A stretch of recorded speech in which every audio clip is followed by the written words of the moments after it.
Hi guys, welcome to Root Stem and welcome to this painting tutorial for this Crimson Fist Librarian.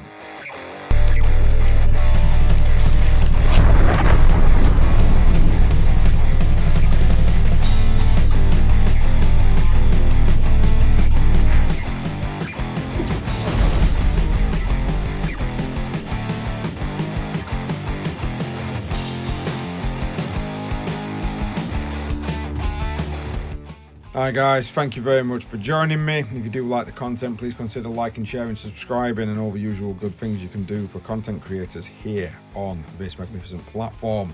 In today's tutorial, I'm going to show you how to get to painting up this librarian, Terminator Librarian for the Crimson Fists from the Leviathan box set. I am aware that we have now gone onto the Armageddon box set and it's taken me 3 years to get around to painting it, but do have a very large pile of shame.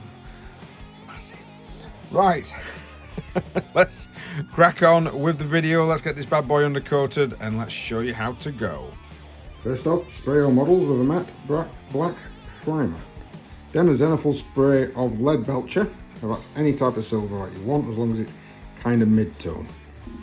So we've now coated the model with a solution of 75% Nuln oil with 25% contrast medium, just so we can get a nice bit of definition on some of the edges. And once that's dry,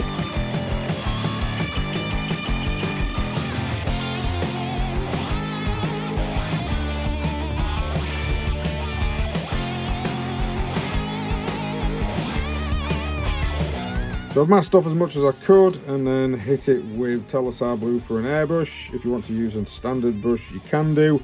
You probably won't need to mask off if you're just using a normal contrast brush to paint over what you need. Right, now to tidy up the silver pieces. With the black down, we've gone and highlighted the black with a dry brush of Dark Reaper to start with, quite heavy Dark Reaper dry brush, and then a lighter dry brush of Administratum Grey. Next step, we've gone for the face, giving it a good coat of rat skin flesh. Next up is an all-over wash of Reichland Flesh Shade. Once the flesh shade has dried, we're going to go back in with some thinned down rat skin flesh and then just make sure we don't paint in the actual recess. I've picked out more of the actual features with some Cadian Flesh Tone. So I've highlighted some elements of the face using the Cadian Flesh Tone mixed in with Kislev Flesh.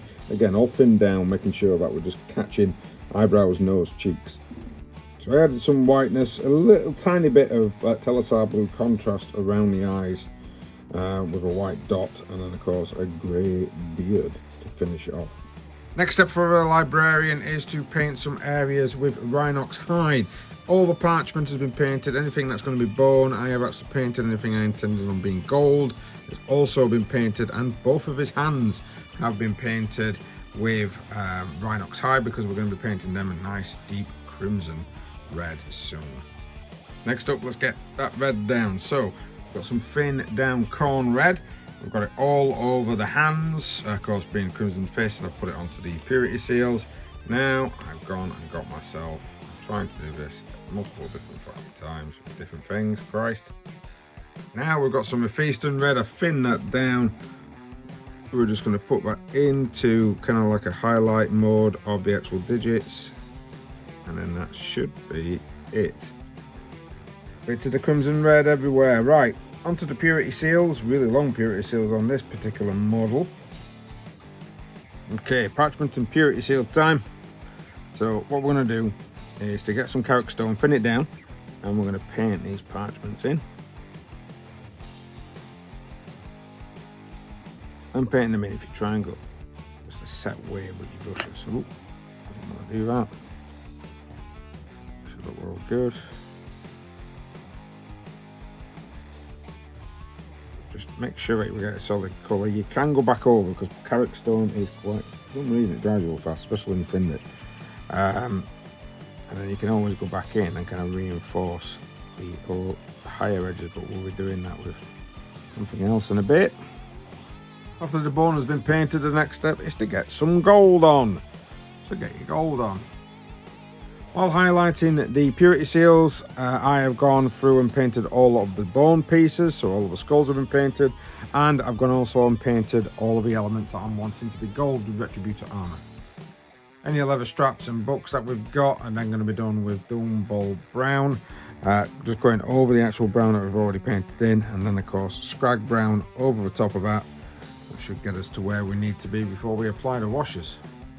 So now we're ready to add washers because all this is now dry. So any bone, we're going to be putting contrast skeleton horde across the top. Any parchment, we're going to be using Agrax Earthshade and any gold. And any leather items, we're going to be using Seraphim Sepia. Parchment and gold and bone have now been washed. We're going to cut back in now with some Scrag Brown on the leather, just edge highlighting. That's all we're going to be doing on this. Same with some sort of like little bits for your shabty bone on the bone and on the parchment, and then a little tiny bit of silver on the gold. So we are going to cut the gold back in as well, but with a little tiny bit of silver on the gold after we've cut back in with some regular gold. Now, I've said a lot of things there. Let's crack on and do it. Dawnstone dried, I put some Agrax Earthshade over the top, and then once that was dried, highlighted it with some Dawnstone mixed with Administratum Grey. I'm going to go in for a final highlight now with some thinned down Admin Grey. It should finish it off nicely. So we've got the grey symbol, Crux Terminus, on the actual model. Now we're looking at doing the parchment. We're also going to do something special with this force sword. Now I like the idea of a bit of purple. So I'm going to get one of my contrast purples. I'm going to thin it down quite a lot with some contrast medium. I just want a hint of purple. The little kind of symbol bit on there, we are going to use I'm going to paint that purple. So that's going to look a little different. And the parchment, we're just going to use like a wash, maybe one of the contrast paints. But I'll show you how to do that in a second. So parchment wise, we're going to get wildwood from the contrast range, a very thin brush. A tiny bit of it on the end. Now the thin brush that I've got is not a brand new one because it can be ruined by the wildwood, and we are just going to kind of paint just lines. Make sure that you've got the pot next to you. We're going to do this to paint just lines, form text. That's pretty much it. Now if you want to put something like a number, or even if you're really good at it and you're freehanding and you want to put sort of symbols and stuff on there, you can do. I'm not great, so I won't be doing that.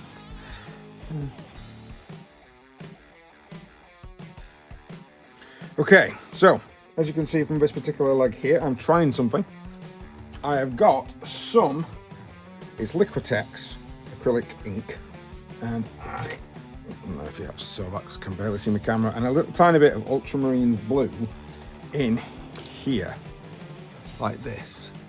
And yeah, and what I'm going to do is I'm going to, as you can see that I've already done some there, we are effectively just kind of like panel lining.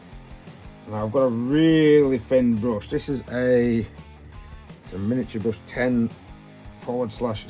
I have no idea what actual size because I get some of these kind of like a cheap thin brush that I can kind of dispose of once I've done.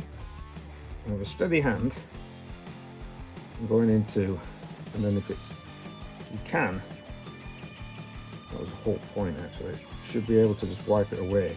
This will give him an edge of like ethereal, mystic energy.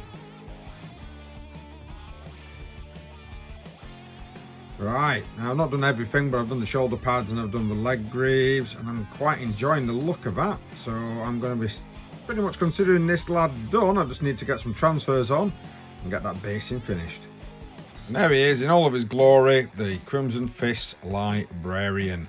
Well, thank you very much for joining us, guys. Please like, share, subscribe, hit that notification button if you do want to see more. Tell me how I get on with your own Crimson Fists, and we'll see you in the next video.